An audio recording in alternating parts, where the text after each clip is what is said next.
And to see how investors access Donald Trump's tariff onslaught, let's look at the swinging directions in which the US Treasury yields moved. A Treasury yield is the return an investor earns by holding a US government bond. So you can think of it as the interest rate that the government pays when it borrows money from the investors.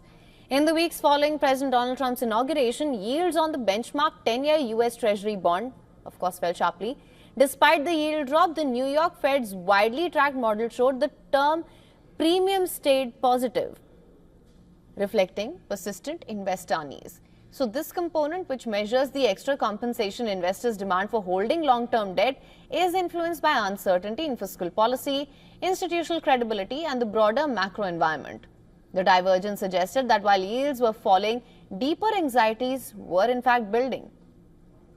By the time financial markets reacted to Trump's aggressive tariff announcements, the bond rally had reversed course.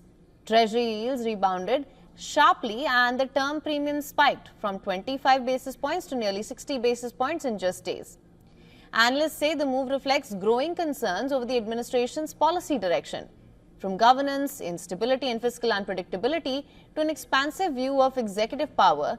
Firms highlight risks to US creditworthiness stemming from the president's confrontational trade stance, deep tax cuts and attempts to reshape government institutions.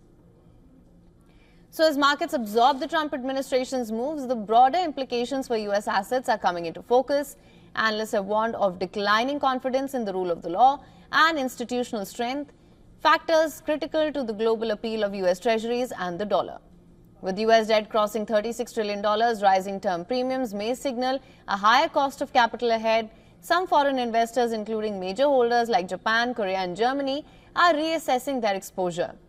Credit rating agencies are also tracking whether these trends could lead to a structural shift in global asset allocation away from the US.